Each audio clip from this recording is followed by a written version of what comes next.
ప్రభునందు ప్రియులరా, మరి ప్రతి ఒక్కరూ కూడా వర్ధిల్లాలి, దీవించబడాలి, హెచ్చించబడాలి. మా కుటుంబం కూడా అన్ని విషయాల్లో స్థిరపరచబడాలి, మా పిల్లలు బాగుండాలి, అన్ని విషయాల్లో వర్ధిల్లాలి అన్నటువంటి ఒక ఆలోచన అనేది ప్రతి ఒక్కరిలో సహజంగా కలిగేటువంటిదే. మరి ప్రతి వారు కూడా అన్ని విషయాల్లో వర్ధిల్లాలి అంటే, దీవించబడాలి అంటే, క్షేమాన్ని చూడాలి అంటే, పోషించబడాలి అంటే, వీటన్నిటికీ ప్రధానమైనటువంటి కారణం ఏంటంటే యేసయ్యతో ప్రతి దినము కూడా అన్యోన్యమైనటువంటి సహవాసం చేయాలి. ఎవరైతే దేవునితో కట్టబడి ఉంటారో, దేవునితో సహవాసం చేస్తారో, వారు తప్పకుండా అన్ని విషయాల్లో ఫలిస్తారు. యోహాను భక్తుడు యోహాను శుభవార్త 15వ అధ్యాయంలో ఓ చక్కని మాటను రాస్తారు. అక్కడ చూడండి, యోహాను శుభవార్త 15వ అధ్యాయము 5వ వచనాన్ని చూద్దాం. 4వ వచనం చూడండి. నా యందు నిలిచి ఉండుడి, మీ యందు నేనును నిలిచి ఉందును. తీగ ద్రాక్షవల్లిలో నిలిచి ఉంటేనే గాని తనంతట తానే ఎలాగూ ఫలింపదో, అలాగే నా యందు నిలిచి ఉంటేనే గాని మీరును ఫలింపరు. హల్లెలూయా. మనం ఫలించాలి, ఆశీర్వదించబడాలి, వర్ధిల్లాలి అంటే అనేకమైనటువంటి కారణాలు ఉన్నాయి. దానిలో ముఖ్యంగా ఏంటంటే ప్రధానమైనటువంటి ఒక విషయం ఏంటంటే దేవునితో అన్యోన్యమైనటువంటి సహవాసం కలిగి ఉండటం, దేవునిలో నిలిచి ఉండటం. ఇది ఎవరి జీవితాల్లో అయితే ఇటువంటి అనుభవాన్ని కలిగి ఉంటారో తప్పక వారు ఫలిస్తారు. ఇక్కడ వాక్యం చెప్తుంది, ఆ తీగ ద్రాక్షవల్లితో కలిసి ఉంటేనే కానీ అది ఎలాగునైతే ఫలించదో, అలాగే యేసుని నమ్ముకున్నటువంటి మనము కూడా యేసయ్యతో అంటుకట్టబడి ఉండకుండా మనముగా ఫలిద్దాము అంటే, అభివృద్ధి పొందుదామంటే, క్షేమంగా బ్రతుకుదామంటే అది జరగనటువంటి పని. యేసయ్యతో ఎవరైతే సహవాసం కలిగి ఉంటారో, యేసయ్యని ఎవరైతే హత్తుకొని జీవిస్తారో, యేసయ్యతో ఎవరైతే అన్యోన్య సహవాసాన్ని కలిగి జీవించేవారుగా ఉంటారో వారు మాత్రమే దేవుని వలన ఫలించువారుగా ఉంటారు. హల్లెలూయా. ఇక్కడ మరి దేవుని వలన మనం ఫలించాలి అంటే, దీవించబడాలి అంటే, పోషించబడాలి అంటే, క్షేమస్థితిని మనం చూడాలి అంటే మరి వాక్యం ఏం చెప్తుంది, ఏం చేయాలో చెప్తుందో కొన్ని మాటలను మనం ధ్యానం చేద్దాం. చూడండి, కీర్తనలు 96వ కీర్తన 2వ వచనంలో మనం ఫలించాలి, దీవించబడాలి, క్షేమంగా ఉండాలి అన్నటువంటి విషయాలన్నీ కూడా మన జీవితాల్లో మనం అనుభవించాలి అంటే మనం ఏం చేయాలో దేవుని వాక్యం చెప్తా ఉంది. అనుదినము కూడా మనం ఏం ప్రకటించాలి, ఏం చేయాలి అన్నటువంటి విషయాలు చూడండి ఒకసారి. 96వ కీర్తన 2వ వాక్యం. యెహోవా మీద పాడుడి, ఆయన నామమును స్తుతించుడి, అనుదినము ఆయన రక్షణ సువార్తను ప్రకటించుడి. దేవునికి స్తోత్రం కలుగును గాక. అనుదినము కూడా ఆయన మనకిచ్చినటువంటి రక్షణ ఉందే, ఈ రక్షణ ద్వారా కలిగినటువంటి గొప్ప భాగ్యాన్ని రక్షణ లేనటువంటి ప్రజల మధ్యకు వెళ్ళి అనుదినము కూడా ఏదో నెలకొకసారో, సంవత్సరానికి 2 సార్లో, వారానికి ఒకసారి అని వాక్యం చెప్పటం లేదు. అనుదినము కూడా నువ్వు ఎలాగైతే తింటావో, పడుకుంటావో, లేస్తావో, నీ పనిపాట్లు నువ్వు చూసుకోవడానికి బయటికి వెళ్ళి వస్తూ ఉంటుంటావో, అదేవిధంగా నీవు పొందుకున్నటువంటి రక్షణ ఉందే, ఆ రక్షణ సువార్తని అనుదినము ప్రకటించేటప్పుడు దేవుడు నిన్ను హెచ్చిస్తాడు. వాక్యం చెప్తుంది కదా, సువార్త చెయ్యువాని యొక్క పాదములు సుందరములై ఉన్నవి. ఆ వారి యొక్క పాదములు ఎక్కడున్నాయంట? సియోను పర్వతముల మీద ఉన్నాయంట. చప్పలు కొడుతూ దేవుని స్తోత్రం చెల్లిద్దాం.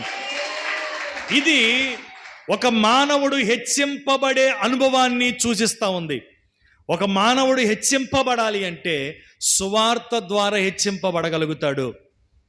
అటువంటి ఉన్నతమైనటువంటి స్థితిలోనికి నడిపించబడాలి అంటే సువార్త ప్రకటించి చూడు, తప్పక నీ జీవితాలు వర్ధిల్లుతాయి, హెచ్చింపబడతాయి, ఆశీర్వాదకరంగా ఉంటాయి. ఇది వాక్యమే చెప్తా ఉన్నటువంటి గొప్ప సత్యం. దేవుడు మనకి ఇచ్చినటువంటి గొప్ప భాగ్యం ఇది. మనం దాని గురించి ఏదో వెల చెల్లించవలసినటువంటి పని ఏం లేదు. పెద్దగా కష్టపడిపోయి ఏదో చేయాల్సినటువంటి పని అంతకంటే లేదు. దేవుడు నీకు ఇచ్చినటువంటి ఆ గొప్ప రక్షణ భాగ్యాన్ని, రక్షణ లేనటువంటి ఇతరుల యొద్దకు వెళ్ళి ఆ రక్షణ సువార్తను నువ్వు ప్రకటిస్తే చాలు, నిన్ను దేవుడు ఒక ఉన్నతమైనటువంటి స్థితిలోనికి దేవుడు నడిపిస్తాడు. అదే వాక్యం చెప్తుంది కదా, సియోను పర్వతముల మీద నీ పాదములు ఉంటాయంటే, అటువంటి వారు సియోను పర్వతముల మీద ఉంటారంటే అర్థమేంటి? ఒక ఎత్తైనటువంటి అనుభవము, లేదంటే హెచ్చింపబడే అనుభవంలోనికి దేవుడు మనలను, ఎవరైతే సువార్త ప్రకటిస్తారో వారిని తప్పక దేవుడు నడిపిస్తాడు. మాట ఇచ్చిన దేవుడు మాట తప్పిపోవడానికి నరుడు కాడు. ఆయన మనం దీవించబడటానికి, హెచ్చించబడటానికి, క్షేమంగా ఉండటానికి, సమృద్ధి కలిగి ఉండటానికి ఆయన ఏవేవో కండిషన్లు పెట్టలేదు.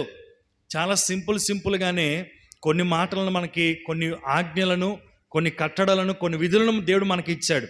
కానీ వాటిని చేయటమే మానవుడికి ఇప్పుడు చాలా కష్టంగా మారిపోతూ ఉంది. సువార్త ప్రకటించడం అనేది చాలా కష్టతరమైనటువంటి పని ఏం కాదు. దేవుడు నీకు ఇచ్చినటువంటి ఆ గొప్ప భాగ్యాన్ని నువ్వు ఎంచుకొని రక్షింపబడలేనటువంటి వారి దగ్గరికి వెళ్ళి ఆ రక్షణ సువార్తను ప్రకటించే వ్యక్తిగా ఉంటే ఆ వ్యక్తి రక్షింపబడతాడు. ఆ సువార్త ప్రకటించడమును బట్టి నీకు వచ్చే గొప్ప ప్రతిఫలం ఏంటంటే నీ ఉన్నత స్థితిలోనికి నడిపించబడతావు. దేవునికి స్తోత్రం కలుగును గాక. ఉన్నతమైనటువంటి బహుమానాన్ని పొందుకుంటావు. సువార్త ప్రకటించడం అంటే సామాన్యమైనటువంటి విషయం కాదు. యాకోబు రాసిన పత్రికలో దేవుని వాక్యం చెప్పినట్లుగా ఒక వ్యక్తిని అగ్నిలో నుండి పైకి లేవనెట్టినట్టు. చూడండి ఒకసారి యాకోబు రాసిన పత్రిక 5వ అధ్యాయము 20వ వచనం చూడండి. పాపిని వాని తప్పు మార్గము నుండి మళ్లించువాడు మరణము నుండి ఒక ఆత్మను రక్షించి అనేక పాపములను కప్పివేయునని దేవునికి స్తోత్రం కలుగును గాక. ఒక పాపిని రక్షించడం అంటే మరణము నుండి, పాతాళము నుండి ఆ వ్యక్తిని తప్పించడం, తన ఆత్మను కాపాడటం అంటే అది సామాన్యమైనటువంటి విషయం కాదు కదా. అంత గొప్ప పని నువ్వు చేస్తున్నావని నువ్వు తెలుసుకోవాలి, నువ్వు గ్రహించాలి. ఒక పాపిని తన తప్పుడు మార్గము నుండి మళ్లించేటట్టుగా జరుగుతుంది సువార్త ప్రకటించడమును బట్టి. ఆ ఆత్మ నశించి నరకానికి వెళ్ళిపోకుండా తన్ను తాను రక్షించుకొని నిత్య జీవానికి వారసుడిగా మార్చబడటానికి నువ్వు ప్రకటించే సువార్త ఎంతగానో ఉపయోగపడుతుంది. కనుక ఒక ఆత్మను మనం రక్షించాలి అంటే ప్రార్థన చేయటము ఎంత అవసరమో సువార్తను ప్రకటించటము కూడా అంతే అవసరం. ఇది ఎప్పుడు చేయాలి? అనుదినము చేయాల్సినటువంటి పని. దేవునికి స్తోత్రం. అనుదినమును చేయాలి. ఏం చేయాలి? రక్షణ సువార్తను ప్రకటించాలి. అక్కడ భక్తుడు అంటా ఉన్నాడు కదా, అనుదినము కూడా నేను నాకు ఇచ్చినటువంటి రక్షణ సువార్తను నేను ప్రకటించేదను అని వాక్యం ద్వారా మాట్లాడుతూ ఉన్నారు. ప్రభునందు ప్రియులారా, నువ్వు వర్ధిల్లాలి అంటే, హెచ్చింపబడాలి అంటే, ఉన్నతమైనటువంటి అనుభవంలోనికి నడిపించబడాలి అంటే ప్రతిదినము, అనుదినము దేవుడు నీకు ఇచ్చినటువంటి రక్షణ భాగ్యమును కాపాడుకుంటూ ఆ రక్షణను ఇతరులకు సువార్త ద్వారా ప్రకటన చేయాలి. ఆమేన్. రెండవదిగా చూడండి 145వ కీర్తన 2వ వాక్యాన్ని చదువుదాం. కీర్తనలు 145వ కీర్తన 2వ వచనం. అనుదినము నేను నిన్ను స్తుతించెదను, నిత్యము నీ నామమును నేను స్తుతించెదను. హల్లెలూయా. ఇక్కడ భక్తుడు మరొక అనుభవాన్ని చెప్తా ఉన్నాడు. అనుదినము కూడా నేను నిన్ను స్తుతిస్తాను. గొర్రెలు కాచుకుంటున్నటువంటి ఒక సామాన్యుడైనటువంటి దావీదు అంతగా హెచ్చింపబడటానికి, అంతగా ఫలించటానికి, ఒక గొప్ప అనుభవాన్ని కలిగి ఉన్నటువంటి వ్యక్తిగా ఉండటానికి కారణం ఏంటో తెలుసా? ఆయన స్తుతించే విధానం. వాక్యం చెప్తా ఉంది కదా, దావీదంట దినమునకు 3 మార్లు ప్రార్థన చేసి 7 మార్లు దేవుని స్తుతించేవాడంట. ఇక్కడ తన అనుభవాన్ని రాస్తా ఉన్నాడు. ఆయన స్తుతించే వ్యక్తిగా ఉన్నాడు. ఎప్పుడంటే అనుదినము అంటాడు ఒక దగ్గర, అదే కింద మాటలో అంటాడు నిత్యము నేను నిన్ను స్తుతిస్తాను అంటాడు. ఆమేన్. ఇందులో పాట పాడారు కదా, నిత్యము స్తుతించిన నీ రుణమును నేను తీర్చలేనయ్యా. మనం ఆయనకి ఏమిచ్చి ఆయన రుణాన్ని మనం తీర్చగలం? ఆయనకి ఏమిచ్చి మనం, ప్రభా ఇదిగో నీవు నాకు జీవాన్ని ఇచ్చావు గనుక, నాకు ఆరోగ్యాన్ని ఇచ్చావు గనుక, ఈరోజు క్షేమంగా ఉన్నానంటే అది నీ కృపే గనుక, ఇదిగో నీకెంత కానుకిస్తే నీ రుణాన్ని నేను తీర్చుకోగలను, లేకపోతే ఈ పనిని చేయటమును బట్టి నీ రుణాన్ని నేను తీర్చుకోగలనని ఎవరు కూడా చెప్పలేరు. ఎందుకంటే ఆయనకి మనం ఏమిచ్చి ఆయన రుణాన్ని మనం తీర్చుకోగలమంటే, ఏమిచ్చినా సరే ఆయన రుణాన్ని మనం తీర్చుకోలేం. ఇక్కడ భక్తుడు అంటా ఉన్నాడు, నిత్యము నేను స్తుతిస్తానయ్యా, నీ రుణాన్ని నేను ఏ రీతిగా కూడా నేను తీర్చలేను, కానీ నీవు నాకు ఇచ్చినటువంటి జీవమును బట్టి, నీవిచ్చినటువంటి ఆరోగ్యమును బట్టి, నీవిచ్చినటువంటి కాపుదలను బట్టి, నీవు నన్ను అనుదినము పోషిస్తున్నటువంటి ఆ పోషణను బట్టి నేను నీకేమి ఇవ్వలేను, కానీ నీవు నాకు ఇచ్చినటువంటి క్షేమమును బట్టి నిత్యము కృతజ్ఞుడునై నేను నిన్ను స్తుతిస్తాను అంటా ఉన్నాడు. హల్లెలూయా. ఈరోజు మనం ఇటువంటి అనుభవాన్ని కలిగి ఉండేటప్పుడు దావీదు హెచ్చింపబడినట్లుగా, దావీదు దీవించబడినట్లుగా, దావీదు అంతకంతకు అన్ని విషయాల్లో వర్ధిల్లినట్లుగా నీవు స్తుతించే అనుభవాన్ని కలిగి ఉన్నట్లయితే తప్పక నీవు కూడా అన్ని విషయాల్లో వర్ధిల్లింప చేసేటట్టుగా దేవుడు చేస్తాడు. హల్లెలూయా. ఎప్పుడు స్తుతించాలి? అనుదినము దేవుని స్తుతించాలి. ఇంకో పాట ఈ మధ్యకాలంలో పాడుతున్నాం కదా, పాత పాటే కానీ, అనుక్షణము నిన్నే కొలుతును పునరుత్థానుడా, అనుక్షణము నిన్నే కొలుతును పునరుత్థానుడా, పునరుత్థానుడా పరిశుద్ధుడా, పునరుత్థానుడా పరిశుద్ధుడా, అనుక్షణము నిన్నే కొలుతును, అనుక్షణము నిన్నే కొలుతును. హల్లెలూయా. అనుక్షణము కూడా, ప్రతిదినము కూడా, నిత్యము నిత్యము నిత్యము అంటా ఉన్నాడు. అంటే ఎక్కడికి వెళ్ళినా, ఏ స్థలములో ఉన్నా, ఎటువంటి పరిస్థితుల మధ్య సంచరిస్తున్నప్పటికీ కూడా నేను నిన్ను స్తుతిస్తానయ్యా అంటా ఉన్నాడు ఆయన. ఎవరైతే స్తుతించే అనుభవాన్ని కలిగి ఉంటారో వారు కూడా దావీదు వలె వర్ధిల్లే జీవితాన్ని కలిగి ఉండేటట్టుగా ఉంటారు. ఆశీర్వాదకరమైనటువంటి వారుగా ఉంటారు. పోరాటాలు ఎదురవ్వచ్చు, శ్రమలు ఎదురవ్వచ్చు, ప్రతికూలమైన పరిస్థితులు మనలను కలవరపరిచేటట్టుగా ఉండొచ్చు, కానీ నీవు స్తుతించే అనుభవాన్ని కలిగి ఉన్నట్లయితే ఆ స్తుతే వాటన్నిటి నుంచి నిన్ను విడిపించి క్షేమకరమైనటువంటి స్థితిలో నిన్ను నడిపిస్తుంది. ప్రతి పోరాటము మీద నీవు చేయుచున్నటువంటి అనుదినము నిత్యము చేయుచున్నటువంటి ఆ స్తుతే ఆ బంధకాల్లో నుంచి నిన్ను విడిపించి నిన్ను క్షేమకరమైనటువంటి స్థితిలో నిలవబెడుతుంది. హల్లెలూయా. ప్రభునందు ప్రియులారా, ఈ రెండు అనుభవాలు, మొదటిది ఏ అనుభవం చెప్పాలి, అందుకే క్లుప్తంగా చెప్తున్నాను. మన తెలివితేటలు ఎక్కువ కాబట్టే క్లుప్తంగా చెప్తున్నాను. మొదటి అనుభవం ఏం కలిగి ఉండాలి? సువార్తను ప్రకటించాలి. యేసురత్నం ఏ అనుభవం కలిగి ఉండాలి? సువార్తను ప్రకటించాలి. దానివల్ల ఏమవుతామంటే హెచ్చింపబడతాం, ఒక ఉన్నతమైనటువంటి అనుభవంలోనికి నడిపించబడతాం. రెండవదిగా అనుదినము కూడా దేవుని స్తుతించే వ్యక్తిగా ఉండాలి. నీవు స్తుతించే వ్యక్తిగా ఉన్నట్లయితే నిన్ను కమ్ముకుంటున్నటువంటి నీ బంధకాలు ఉంటాయే, నిన్ను కలవరపరుస్తున్నటువంటి నీ పరిస్థితులు ఉంటాయే, నేను అణిచివేయటానికి లేదా నేను నాశనము చేయటానికి వచ్చినటువంటి కొన్ని పరిస్థితులు ఉంటాయే, వాటన్నిటి నుంచి కూడా ఆ స్తుతిలో ఉండే ఆ ప్రభావము నిన్ను విడిపించి నిన్ను గొప్ప చేస్తుంది. ఆమేన్. తరువాతగా చూడండి, సామెతల గ్రంథం 8వ అధ్యాయము 34వ వాక్యాన్ని చదువుదాం.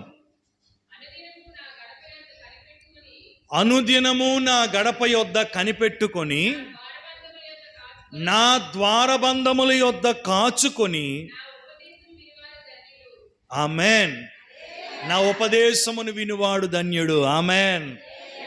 ఎప్పుడు మనం ధన్యులుగా మార్చబడతాం, ఎప్పుడు మనం గొప్పవారిగా ఉంటామంటే వాక్యం చెప్తా ఉంది కదా, ఆయన గడప యొద్ద మనం కనిపెట్టుకొని ఆయన ఉపదేశాన్ని వినటానికి మనం ఎల్లప్పుడూ కూడా సిద్ధపాటు కలిగిన వారిగా ఉండాలి. దేని కొరకు కనిపెడతా ఉన్నాడంట భక్తుడు? చెప్తా ఉంది వాక్యం, ఆయన ఉపదేశమును వినటానికి. చెప్పండి, దేని కొరకు? చాలాసార్లు మనం దేవుని యొక్క వాక్యాన్ని ఇందాక మనం చదివినటువంటి కీర్తనలోని చాలా విషయాలు, ఉపదేశమును గూర్చినటువంటి మాటలు అక్కడ చెప్తా ఉన్నాడు. చూడండి, 119వ కీర్తన 27వ వాక్యంలో ఉంటుంది. 119వ కీర్తన 27వ వాక్యం, నీ ఉపదేశ మార్గమును నాకు బోధపరచుము, నీ ఆశ్చర్య కార్యములు నేను ధ్యానించదును. 29వ వచనం, కపటపు నడత నీ ఉపదేశమును నాకు దయచేయము. 40వ వచనంలో కూడా చూడండి ఒకసారి, 40వ వచనం కూడా, నీ ఉపదేశములు నాకు అధిక ప్రియములు. 78వ వచనం కూడా చదవండి, 78వ వచనం, నేను నీ ఉపదేశములను ధ్యానించుచున్నాను. 56వ వాక్యం కూడా, నీ ఉపదేశమును అనుసరించి నడుచుకొనుచున్నాను, ఇదే నాకు వరముగా దయచేయబడింది. చెప్పకూడదు, బిగ్గరగా స్తోత్రం చెప్పండి. హల్లెలూయా. ఏంటంట భక్తుడు ఏమంటా ఉన్నాడు? ఏటి వరం అంట మనకి? ఏటి వరం? మనకేది వరం? మనకు వరం ఏంటి? ఉపదేశం కాదు మనకు వరం. 1 కేజీ బంగారం వస్తే అబ్బా దేవుడు మనకు గొప్ప వరం ఇచ్చాడండి. ఇంకో వరం ఉంటుంది. ఆడబిడ్డ కాకుండా మగబిడ్డ పుట్టాడు అనుకోండి, అప్పుడు ఏమంటారు? అమ్మో గొప్ప వరం అండి, దేవుడిచ్చిన వరం అండి, కనుక నీవు వరప్రసాద్. ఏంటంటే వరం, దేవుడిచ్చిన వరం అండి వరప్రసాద్ అంట. అంటే చూసారా, ఏదైనా వారికి అనుకూలమైనటువంటిది వస్తే ఇది గొప్ప వరమండి అని అనుకోవటం మానవ సహజం. కానీ భక్తుడు ఇక్కడ ఏమంటున్నాడు తెలుసా? నీ ఉపదేశం నాకు వరముగా ఇవ్వబడింది అంటా ఉన్నాడు. ఆమేన్. ఉపదేశం ఏ రీతిగా నడుచుకోవాలో నేర్పిస్తుంది. ఉపదేశం నీ జీవితాన్ని కడతది. ఉపదేశం నిన్ను యేసయ్య స్వారూప్యంలోనికి మారుస్తుంది. ఉన్నతమైనటువంటి ఉపదేశము నిన్ను ఆయన రాజ్యంలోనికి చేరుస్తుంది. కనుక ఉపదేశమందు నిలవబడాలి. ఏ ఉపదేశం అంటే అపోస్తుల ఉపదేశము. ఆమేన్, హల్లెలూయా. అపోస్తుల ఉపదేశము, ఉన్నతమైన ఉపదేశము, సత్యమైనటువంటి ఉపదేశము. ఈ ఉపదేశ క్రమములో ఒక వ్యక్తి నిలవబడాలి అంటే చాలా కష్టమే. కానీ ఇటువంటి శ్రేష్టమైనటువంటి ఉన్నతమైన ఉపదేశంలో ఒక వ్యక్తి నిలవబడ్డాడు అంటే తప్పక ఆ వ్యక్తి దేవుని రాజ్యాన్ని స్వతంత్రించుకుంటాడు. ఉపదేశమందు ఒక వ్యక్తి కట్టబడకపోతే, ఉపదేశంలో ఒక వ్యక్తి నిలవబడకపోతే ఆ వ్యక్తి దేవుని స్వారూప్యాన్ని పొందుకోలేడు, నిత్య రాజ్యంలోనికి ప్రవేశించలేడు. అందుకని అపోస్తలుల యొక్క ఉపదేశమందు సంఘము కట్టబడాలి. ఆమేన్.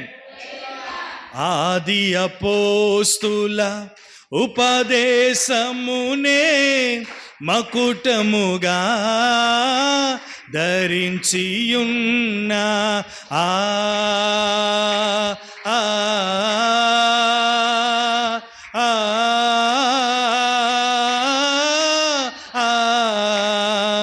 ఆది అపోస్తుల ఉపదేశమునే మకుటము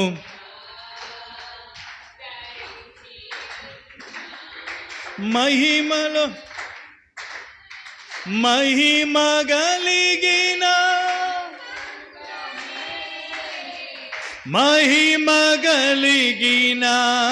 సంగమే, మహిమ కలిగిన సంగమే. హల్లెలూయా. మహిమ కలిగినటువంటి సంఘముగా ఆయన ఎదుట నిలవబడాలి అంటే సంఘములో ఉన్నతమైనటువంటి అపోస్తుల ఉపదేశము కలిగి ఉండాలి. అటువంటి ఉన్నతమైనటువంటి ఉపదేశములో సంఘము కట్టబడాలి. ఉపదేశం అనేది మనకి దేవుడిచ్చినటువంటి ఒక గొప్ప వరం. ఆమేన్. ఇక్కడ భక్తుడు అంటూ ఉన్నాడు కదా, నీ అటువంటి ఉపదేశమును అనుసరించి నేను నడుచుకొనుచున్నాను అంటా ఉన్నాడు. మరొక దగ్గర అంటూ ఉన్నాడు, అటువంటి ఉన్నతమైనటువంటి ఉపదేశమును నేను అనుదినము కూడా ధ్యానించుచున్నాను అంటా ఉన్నాడు. ఇంకో దగ్గర మాట ఉంది కదా, అటువంటి ఉపదేశమును నాకు బోధపరచు, అది నాకు ప్రియమైనటువంటిదిగా ఉంది. ఉపదేశం భక్తునికి ఎలా ఉంది? అది నాకు ప్రియమైనటువంటిదిగా ఉంది అంటా ఉన్నాడు. ఈరోజు దేవుని వాక్యము ప్రియమైనటువంటిదిగా ఉండాలి. ఏది నీకు ఇష్టం అంటే ఏది నీకు ఇష్టం అని చెప్తావు, ఏదేదో చెప్తావు. కానీ ఈ భక్తుని అడిగితే ఆయన ఏం చెప్తాడంటే నాకు దేవుని ఉపదేశం అంటే అతి ప్రియములు అంటాడు. హల్లెలూయా. అటువంటి ఉపదేశమును నాకు బోధించు, ఎందుకంటే ఆ మార్గముల గుండా నేను నడవాలి గనుక. అది నన్ను కడకు ఎక్కడికి తీసుకొని వెళ్తుందంటే సౌందర్యము కలిగినటువంటి రాజ్యములోనికి, చావు లేనటువంటి స్థిరమైనటువంటి అందమైనటువంటి యేసుతో నిత్యము నివసించేటువంటి ఆ సియోనులోనికి నన్ను తీసుకొని వెళ్తుంది. కనుక ఆ ఉపదేశమును నాకు బోధించు ప్రభు అని భక్తుడు ప్రార్థన చేస్తూ ఉన్నాడు. హల్లెలూయా. ప్రభునందు ప్రియులరా, ఉపదేశమును వినుట కొరకు కనిపెట్టుకొని ఉండాలి, కనిపెట్టుకోవాలి. ఈ ఉపదేశాలు మనల్ని ఏం చేస్తాయంటే ఒక ఉన్నతమైనటువంటి మార్గంలో మనల్ని నడిపిస్తాయి. నిత్య జీవానికి వారసులుగా మార్చబడటానికి, మనలను క్రీస్తు స్వారూప్యంలోనికి చెక్కబడటానికి, రూపుదిద్దబడటానికి, యేసయ్యలా మారటానికి ఉపదేశములే కారణమవుతాయి. ఆమేన్. కనుక అటువంటి ఉన్నతమైన ఉపదేశమందు మనము నిలుచుదుముగాక. హల్లెలూయా. ఇక్కడ దేవుని వాక్యం చెప్తుంది, మొదటిది సువార్త ప్రకటించాలి, రెండవది అనుదినము కూడా దేవుని స్తుతించాలి, మూడవది ఆయన ఉపదేశమును వినటానికి అనుదినము కూడా గడప యొద్ద కనిపెట్టుకొని ఉండాలి. హల్లెలూయా. తర్వాత చూడండి, యెషయా గ్రంథము 58వ అధ్యాయము 2వ వాక్యం.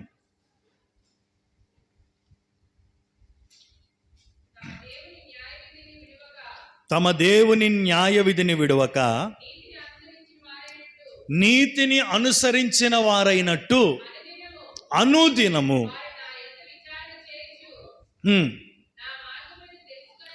వారు నా యొద్ద విచారణ చేయుచు నా మార్గములను తెలుసుకొననిచ్చ కనపరుచుదురు. దేవునికి స్తోత్రం కలుగును గాక. హల్లెలూయా. ఇక్కడ దేవుని యొక్క వాక్యం చెప్తా ఉంది, అనుదినము చేయాల్సిన పని ఏంటి? అనుదినము వారు నా యొద్ద విచారణ చేయుచు నా మార్గములను తెలుసుకొని నిచ్చ కనపరుచుదురు. తమకు న్యాయమైన తీర్పులు తీర్చవలనని వారు అడుగుదురు. దేవుడు తమకు ప్రత్యక్షుడు కావాలనని వారు ఇచ్చయింతురు. ఆమేన్. వారు విచారణ చేస్తారట. వారికి కలిగినటువంటి ఆ బాధను బట్టో, శ్రమను బట్టో, ఇబ్బందులను బట్టో, వారి జీవితంలో కలిగినటువంటి పోరాటములను బట్టో, ఆ పరిస్థితుల్లో నుంచి ఒక వ్యక్తి విడుదల పొందాలి అంటే ఆ వ్యక్తి దేవుని యొద్ద విచారణ చెయ్యువాడై ఉండాలి. విచారించడం అంటే అర్థం ఏంటి? దుఃఖముఖం పెట్టుకొని దేవుని సన్నిధిలో ఉండమనే కాదు. విచారణ చేయటం అంటే దేవుని దగ్గర నీ యొక్క ప్రార్థన విన్నపాలని తెలియపరచాలి. ప్రార్థన ద్వారా నీ అవసరతలను, నీ అక్కరతలు ఏవైతే ఉన్నాయో వాటిని దేవునికి తెలియపరచాలి. చూడండి, కోర్టులో విచారణ జరుగుతుంది అంటారు. విచారణ జరగడం అంటే ఏంటి? అక్కడికి వెళ్ళి అలా ముఖం మార్చుకొని కూర్చొని ఉంటే జడ్జి గారు కూడా నీకు ఏది కూడా న్యాయం తీర్చలేడు. అక్కడికి వెళ్ళి ఏం చేయాలి? విచారణకు పిలిచినప్పుడు ఏం చేయాలి? ఏం జరిగిందో నీ జీవితంలో తప్పొప్పులు వారు అడిగేటప్పుడు నోరు విప్పి సమాధానం చెబితే అది న్యాయమైనదో అన్యాయమైనదో వారు తీర్పునిచ్చి దానిని బట్టి శిక్ష విధించాలో, శిక్ష నుంచి ఆ వ్యక్తిని విడిపించాలో అక్కడ జరిగినటువంటి విచారణలో తేలినటువంటి ఫలితార్థంగా ఉంటుంది. అలాగే నీకు కలిగినటువంటి బాధలు, నీ శ్రమలు, నీ ఇబ్బందులు, ఇరుకులు ఏవైతే ఉన్నాయో వాటి నుండి విడుదల పొందాలి అంటే ఇదిగో వాటన్నిటి నుండి విడిపించగలిగినటువంటి నీ దేవుని దగ్గరికి వచ్చి నువ్వు విచారణ చేయగలిగితే నీ కలిగినటువంటి ప్రతి పరిస్థితి నుంచి ఆయన విడిపించుటకు సమర్థుడైన దేవుడు. నీకు న్యాయము చేయుటకు ఆయన న్యాయవంతుడు. ఆమేన్. న్యాయం చేస్తాడు ఆయన. ఎక్కడెక్కడో విచారణ చేయడం కాదు. నీకు శ్రమ కలిగిందా? ఇతరుల వల్ల నీకు దుఃఖం కలిగిందా? ఇతరుల వల్ల నీకు అన్యాయం కలుగుతుందా? ఇదిగో నీ దేవుని సన్నిధికి రా, ఆయన దగ్గర మోకరించు, కన్నీటితో ఆయన దగ్గర నీ యొక్క విషయములన్నిటినీ కూడా నువ్వు చెప్పి విచారణ చేయగలిగితే, ప్రార్థించగలిగితే, నీ విన్నపములను నువ్వు తెలియపరుచుకోగలిగితే, ఆయన అన్యాయస్తుడు కాదు గనుక నీ ప్రతి పరిస్థితిని ఆశీర్వాదకరంగా మారుస్తాడు. నీ కన్నీటిని తుడిచి నీ కన్నీటిని నాట్యముగా మార్చుటకు ఆయన సజీవుడైన దేవుడు. Praise the lord. కనుక విచారణ చేయాలి. జెఫన్యా గ్రంథంలో చూడండి, 3వ అధ్యాయము 5వ వాక్యంలో దేవుని వాక్యం ఈ రీతిగా సెలవిస్తూ ఉంది. జెఫన్యా గ్రంథం 3వ అధ్యాయము 5వ వాక్యం.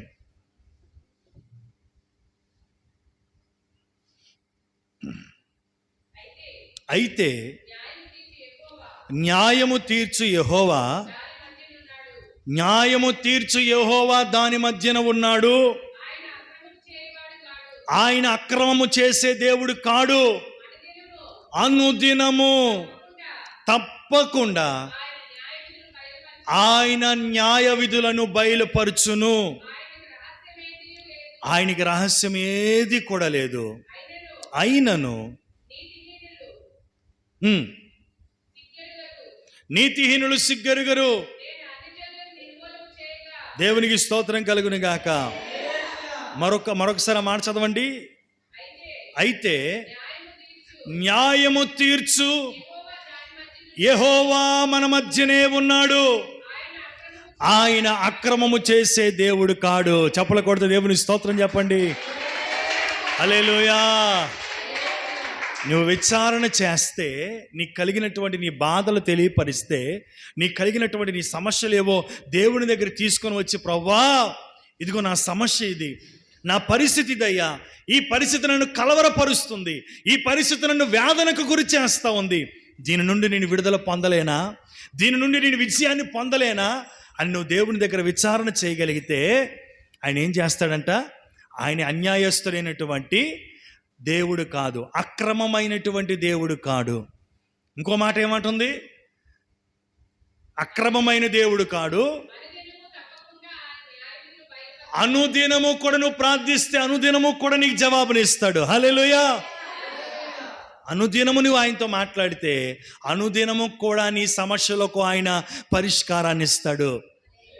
ఎప్పుడెప్పుడో కాదు. అందుకనే ప్రార్థన చేయడం అనేది ఎవరి కొరకంటే నీ కొరకే.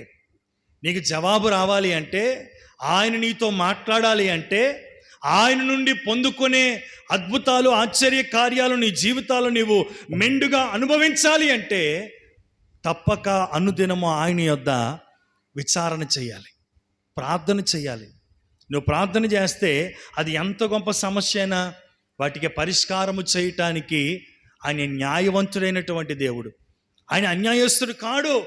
అక్రమము చేయవాడా, ఆయన అన్యాయస్తుడా అని వాక్యం చెప్తా ఉంది. కాడు కదా. అటువంటి దేవుడు మనకున్నాడు. నీ సమస్యలన్నిటి నుండి కూడా ఆయన విడిపించటానికి సమర్థుడు. హల్లెలూయా. ప్రభునందు ప్రియులారా, అనుదినము కూడా విచారణ చెయ్యాలి, విచారణ చెయ్యాలి. నీకున్నటువంటి నీ పరిస్థితులను బట్టి, నీకున్నటువంటి నీ సమస్యలను బట్టి ఆయన యొద్ద విచారణ చేయగలిగితే నీకు న్యాయం దొరుకుతుంది. ఇక్కడ మనం దేవుని యొక్క వాక్యంలో మనకు తెలిసిన మాట కదా, ఒక విధవరాలు ఉంది. చూడండి ఒకసారి మాట చదువుదాం. లోకాసు వార్త 18వ అధ్యాయము. లోకాసు వార్త 18వ అధ్యాయము 2వ వచనం నుండి చదవండి.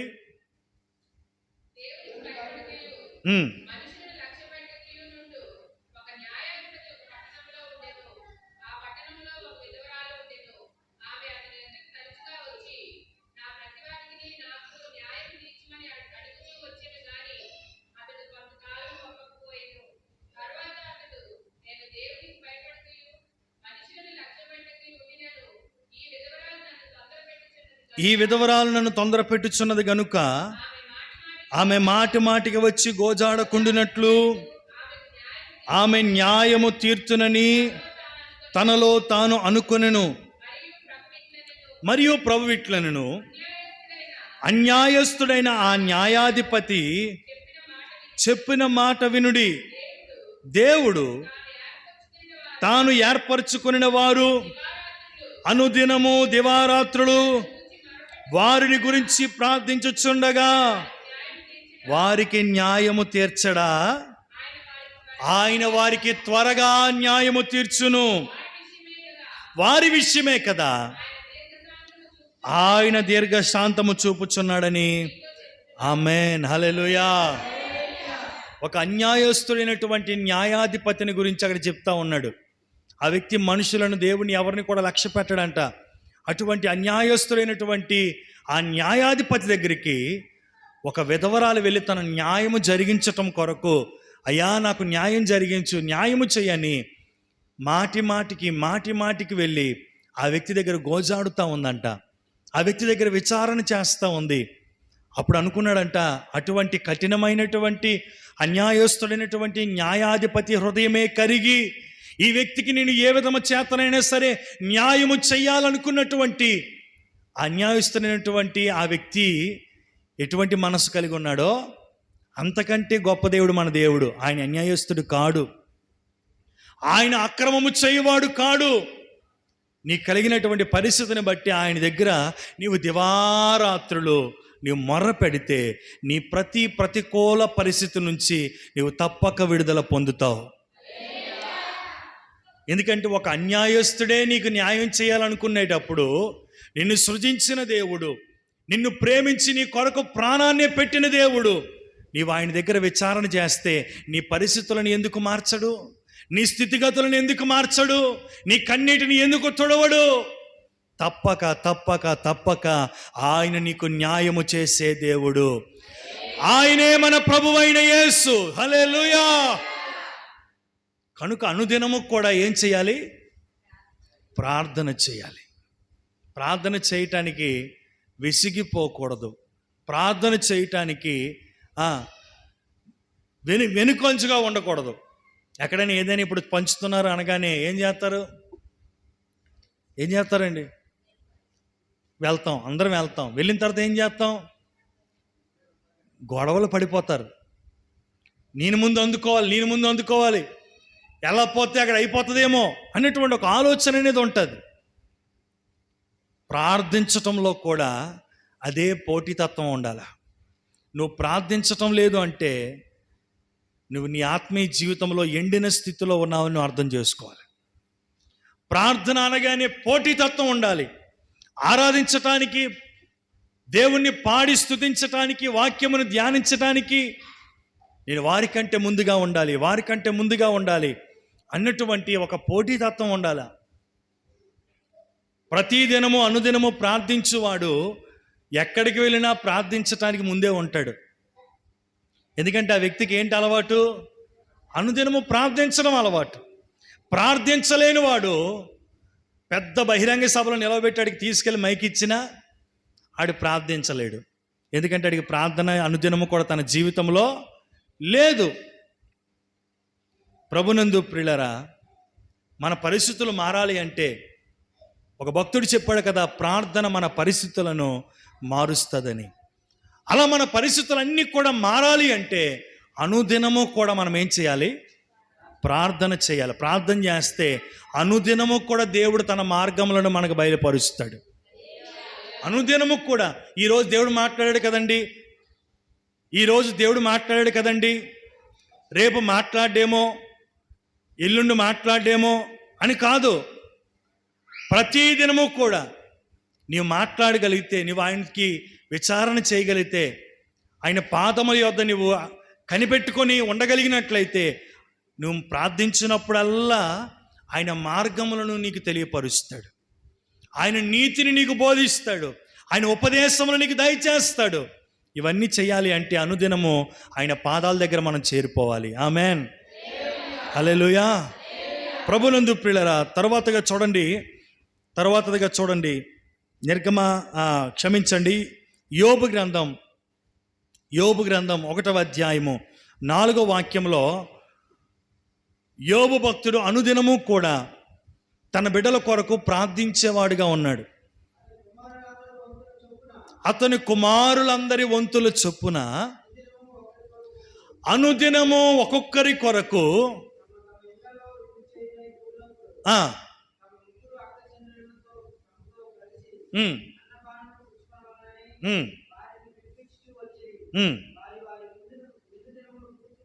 ఉమ్, ఉమ్. యోబు తన కుమారులు పాపము చేసి తమ హృదయములలో దేవుని దూషించురేమోనని వారిని పిలువనంపించి వారిని పవిత్రపరిచి అరుణోదయమున లేచి వారిలో ఒక్కొక్కరి నిమిత్తము, దేవునికి స్తోత్రం కలుగును గాక, యోబు అలా నిత్యము అలాగునే చెయ్యుచుండెను. హల్లెలూయా. అనుదినము యోబు చేస్తున్నటువంటి పనిది ఏంటంటే, దేవుడు తనకిచ్చినటువంటి బిడ్డలు తమ హృదయాల్లో దేవుని దూషించి ఒకవేళ చెడ్డవారైపోయారేమో, అపవిత్రులైపోయారేమోనని వారిని పిలవనంపించి వారిని పవిత్రపరిచుట కొరకై అరుణోదయమున వారి కొరకు ప్రార్థించే అనుభవాన్ని కలిగి ఉన్నవాడు. ఈరోజు దేవుడు మనకిచ్చినటువంటి బిడ్డల కొరకు మనం ఏం చేయాలి అంటే, అరుణోదయమున లేచి వారి కొరకు ప్రార్థన చేయాలి. ఒకవేళ వారు పెద్దోళ్ళు అయిపోయారు కదండి, వాళ్ళ ప్రార్థన వాళ్ళు చేసుకుంటారు కదండి అంటే, యోబు ఏం చేశాడు మరి? తన బిడ్డలను పిలువనంపించి వారి కొరకు నిత్యము కూడా ఏం చేశాడు? అరుణోదయం లేచి ఒక్కొక్కరి నిమిత్తమై దహన బలిని అర్పించెను. వాక్యం చెప్తుంది కదా, నా ప్రార్థన ధూపం వలెను, నేను చేతులెత్తుట సాయంకాల నైవేద్యము వలెను నీ దృష్టికి అంగీకారములగునుగాక అని వాక్యం చెప్తుంది. కనుక మనం బలి అర్పించాలి, లేదంటే దహన బలిని అర్పించాలి. ఆనాడు యోబు చేసినటువంటి పని. ఈనాడు మనం చేయాల్సిన పని ఏంటంటే ప్రార్థన చెయ్యాలి. దేవుడు మనకిచ్చినటువంటి బిడ్డలు ఒక్కొక్కరి కొరకై మనం చేతులుంచి వారి మీద ప్రార్థన చేసేటప్పుడు దేవుడు తప్పక వారిని పరిశుద్ధపరుస్తాడు.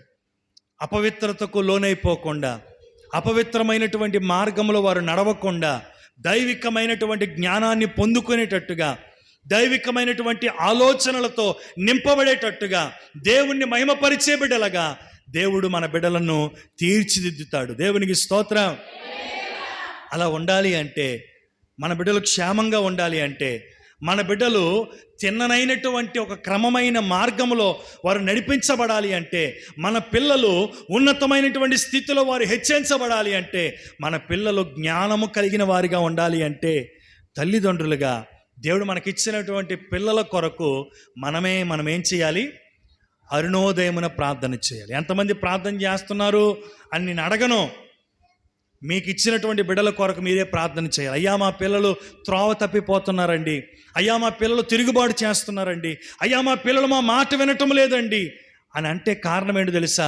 వారి కొరకు నీవు దహన బలిని అర్పించటం లేదు, వారి కొరకు నీవు ప్రార్థన చేయటం లేదు.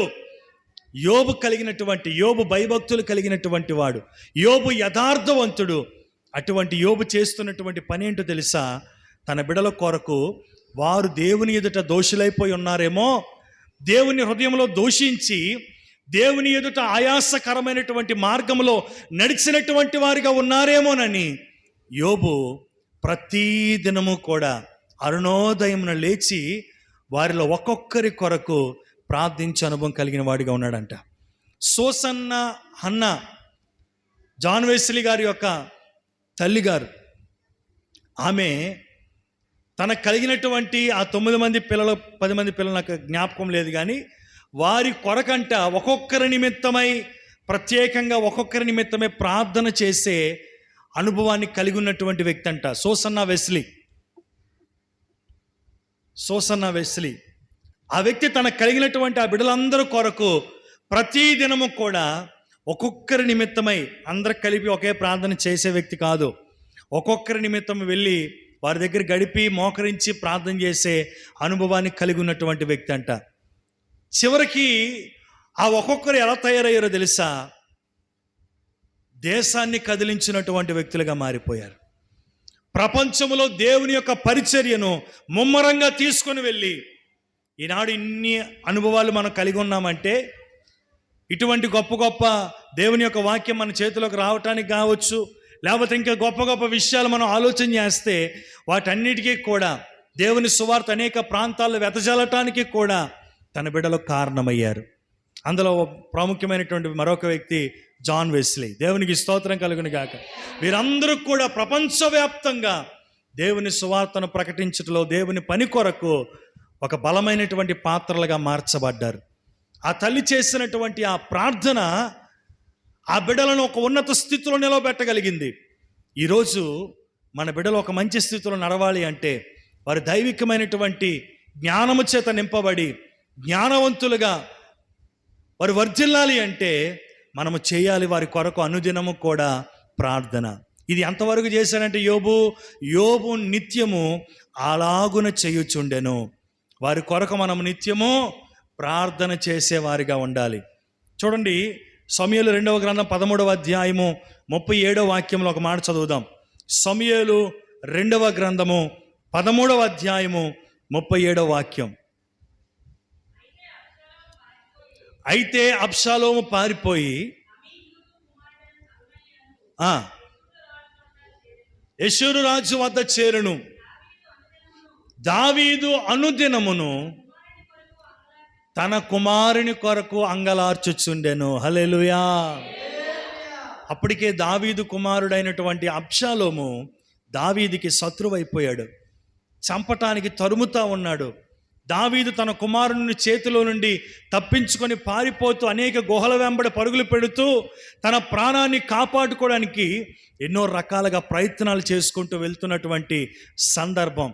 దావీదు దగ్గర ఉన్నటువంటి గొప్ప గొప్ప యుద్ధ వీరులు, యుద్ధ సూర్యులు కూడా వారు అంటూ ఉన్నారు, అయ్యా ఇంకెందుకు వాడుతోని, నువ్వు సెలవివ్వు చాలు, అబ్షాలోముని చంపినదే తీసుకొని వస్తాం, వాడి సంగతి తేల్చేస్తామని ఇన్ని రకాలుగా తను తరుముతున్నటువంటి తన కుమారుని గురించి అన్నప్పటికీ దావీదు చేస్తున్నటువంటి పని ఏంటి? తన కుమారుని కొరకు ప్రార్థన చేస్తున్నాడు. హల్లెలూయా. తన కుమారుని కొరకు ప్రార్థన చేస్తూ ఉన్నాడు. అబ్షాలోము దావీదుని తరుముతా ఉన్నాడు. అబ్షాలోము వల్ల దావీదుకి ప్రాణ నష్టం ఉంది. అబ్షాలోము దావీదుని గాయపరుస్తూ ఉన్నాడు. అయినప్పటికీ దావీదు తన కుమారుడైన అబ్షాలోము కొరకు ప్రార్థన చేస్తూ ఉన్నాడు. ఈరోజు నీ బిడ్డల కొరకు దేవుని సన్నిధికి వచ్చి కన్నీరు కారుస్తూ ఉన్నావా? వ్యక్తిగతంగా అడిగితే, అయ్యా నా బిడ్డలో ఇలాగ ఉన్నారయ్యా, వారు బాగుపడలేదయ్యా, వారు తిరుగుబాటు చేస్తున్నారయ్యా అని చెప్పడంలో ప్రయోజనం లేదు. ఉపవాస కూడికలు పెడుతున్నామే, శనివార కాలపు సిద్ధపాటు కూడికలు ఉన్నాయే, అటువంటి సందర్భంలో వచ్చి నీ బిడ్డల కొరకు రోదించు, రొమ్ము కొట్టుకొని నీ బిడ్డల కొరకు ప్రార్థించు. వారు నిన్ను గాయపరుస్తున్నారే ప్రభా, వారిని ఒక క్రమమైన రీతిలో నడిపించు ప్రభు అని వారి కొరకు కన్నీరు విడిచి ప్రార్థన చెయ్యు. వారి మారు మనసు కొరకు ప్రార్థన చెయ్యు. వారి రక్షణ కొరకు ప్రార్థన చెయ్యు. వారు దేవుని కొరకు జీవించేవారిగా ఉండటం కొరకు, వారు దేవునిలో నిలిచేవారిగా ఉండటం కొరకు నీవే ప్రార్థన చెయ్యాలి. తనను తరుముతున్నటువంటి తన కుమారుడైనటువంటి అబ్షాలోము కొరకు దావీదు ఎక్కడున్నప్పటికీ కూడా దావీదు ఏం చేస్తున్నాడంట? ప్రార్థన చేస్తూ ఉన్నాడు. వాని గురించి చెప్పి ఏదో గొప్పలా ఫీల్ అవడం కాదు. అయ్యా వారు ఇలా ఉన్నారయ్యా, వారు క్రమం తప్పిపోరయ్యా, నా బిడ్డలను కనికరించండి అయ్యా అని దేవుని సన్నిధికి వచ్చి నీ బిడ్డల కొరకు కన్నీరు కార్చి ప్రార్థన చేసే అనుభవాన్ని కలిగి ఉండాలి. ఎప్పుడెప్పుడంట? అనుదినము. అనుదినము. దేవునికి స్తోత్రం. ఇక్కడ దేవుని యొక్క వాక్యం చెప్తుంది, మనం ఫలించాలి అంటే, అభివృద్ధి పరచబడాలి అంటే, క్షేమముగా ఉండాలి అంటే, ఒక నూతనమైనటువంటి అనుభవాన్ని మన జీవితాల్లో చూడాలి అంటే, హెచ్చింపబడాలి అంటే, దానికి మనం చేయాల్సినటువంటి పని ఏంటంటే అనుదినము యేసయ్యతో సహవాసము చేయాలి, అనుదినము సువార్తను ప్రకటించాలి, అనుదినము దేవుని స్తుతించాలి, అనుదినము ఆయన ఉపదేశము కొరకు కనిపెట్టాలి. తర్వాత ఇంకేముంటుంది? అనుదినము ఆయన యొద్ద విచారణ చెయ్యాలి. మరో మాట ఉంటుంది, మనం ఫలించాలి అంటే, అభివృద్ధి పొందాలి అంటే అనుదినం మనం చేయాల్సినటువంటి మరొక పని. నిర్గమకాండం 16వ అధ్యాయము 21వ వచనం చదువుదాం.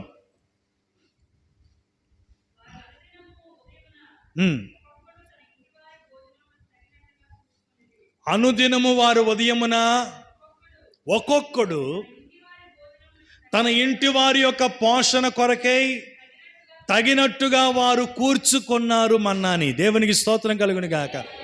వేకువనే అరుణోదయమునే కురిచే ఆ మన్నాను వారందరూ కూడా వెళ్ళి తన ఇంటికి, తన ఇంటి వారందరికీ కావలసినటువంటి వాటంతటిని కూడా సేకరించుకొని తీసుకొని వచ్చేవారంట. దానివలన వారు ఏం పొందేవారు? ఆహారాన్ని తీసుకొని ఆరోగ్యాన్ని పొందేవారు, ఆకలి తీర్చుకునేవారు, క్షేమంగా ఉండటానికి అవకాశంగా ఉండేది. తనకి ఆ కలిగినటువంటి ఆ కరువు లేకుండా ఆహారాన్ని పుచ్చుకునేవారు. ప్రభునందు ప్రియులరా, ఈరోజు మనము కానీ మన కుటుంబము కానీ వర్ధిల్లాలి అంటే, దీవించబడాలి అంటే, అనుదినము మనకి కావలసినటువంటి ఆహారాన్ని, లేదంటే దేవుని యొక్క వాక్యాన్ని మనము ధ్యానం చేయాలి, లేదంటే వాక్యాన్ని మనం భుజించాలి. రెండవది, మన పిల్లలకి కావలసినటువంటి ఆహారాన్ని కూడా మనం వారికి అందించాలి. ఇంట్లో ఒక కొండడు భోజనం తయారు చేసుకున్నాం అనుకోండి, ఒకరే తినేస్తామా? ఇంట్లో ఒక కేజీ బియ్యం పెట్టుకున్నాం అనుకో, ఒకరే తినేస్తామా? ఏం చేస్తావు? నీ పిల్లలకు ముందు పెట్టిన తర్వాత నీవు తింటావు. అలాగే అనుదినము కూడా నీ పిల్లలకి ఒక వాక్యాన్ని నేర్పించాలి. వాళ్ళు ఏం చేస్తారంట, తన కుటుంబానికి కావలసింది అన్నాడా, తన ఒక్కడికి కావలసింది అన్నాడా?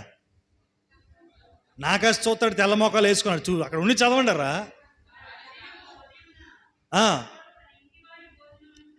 ఒక్కొక్కరికి తన ఇంటి వారికి కావలసింది.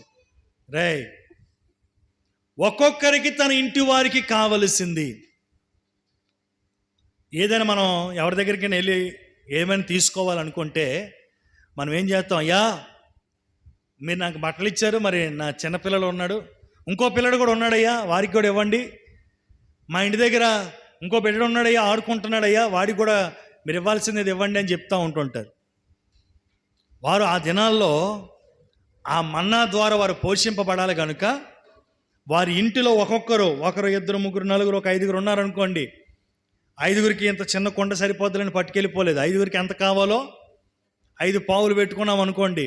అలాగా ఒక్కొక్కరి నిమిత్తమై వారికి కావలసినటువంటి ఆహారాన్ని వారు సమృద్ధిగా కూర్చుకొని తీసుకొని వెళ్ళారంట. ఈరోజు మనం క్షేమమైనటువంటి స్థితిలో ఉండి వర్ధిల్లే వారిగా మనం ఉండాలి అంటే, ఫలించు వారిగా మనం ఉండాలి అంటే, నీవే వాక్యాన్ని చదవటం కాదు, నీవే వాక్యాన్ని ధ్యానించటం కాదు, నీ పిల్లలకి కావలసినటువంటి ఆ ఆహారాన్ని కూడా, లేదంటే ఆ వాక్యాన్ని వారికి నేర్పించాలి. ఒకవేళ చిన్నపిల్లలు అయి ఉన్నారనుకోండి, వారికి అనుగుణమైనటువంటిదిగా ఒక చిన్న మాటని, ఒక చిన్న వాక్యాన్ని, ఏంటి, యెహోవా నా కాపరి, నాకు లేమి కలగదు అనే మాట, వాడికి ఒక మాటని లేదా ఒక మంచి ఆ ఆహారాన్ని ఆ వ్యక్తికి అందించగలిగితే ఆ వ్యక్తి ఎంత దీవించబడతాడు. మరో మాట, ఇంకేదో మాట, ఒక చిన్న మాట ఆ వ్యక్తికి కావలసినటువంటి ఆహారం. నువ్వు కేజీ అన్నం పెట్టుకున్న ఆ వ్యక్తికి ఎంత పెడతావు? కావలసినంత ఆహారం కొంతే పెడతావు. కేజీ అన్నం వండి అంటారా, మిగిలిపోతుంది ఇంత తిండ్రని పెట్టేస్తావా? నీ పిల్లలకి పెట్టవు కదా. ఆ బిడ్డ కడుపు ఎంత నిండుతుందో, ఆ బిడ్డ ఎంత తినగలడో అంత ఆహారం మాత్రమే పెట్టగలుగుతాం. అలాగే ఆ బిడ్డకి చదవగలడు కనుక, ఆ బిడ్డ కొంచెం మాటలను ధ్యానించగలడు కనుక, ఆ వాక్యాన్ని ఆ వ్యక్తి, ఆ చిన్నపిల్లలకి కూడా మనము నేర్పించేటట్టుగా ఉండాలి. ఆ వాక్యాన్ని వారితో చదివించేటట్టుగా ఉండాలి. రెండవదిగా, నీకు కావలసినటువంటి ఆహారాన్ని నీవు కూడా సమకూర్చుకోవాలి. నీవు కూడా దేవుని వాక్యాన్ని చదవాలి. అలా వాక్యం చదివిన వారి యొక్క జీవితాలు ఎలా ఉంటాయంటే, కీర్తనల గ్రంథం 1వ అధ్యాయంలో 3వ వచనంలో 2-3 వచనాలు చదువుదాం.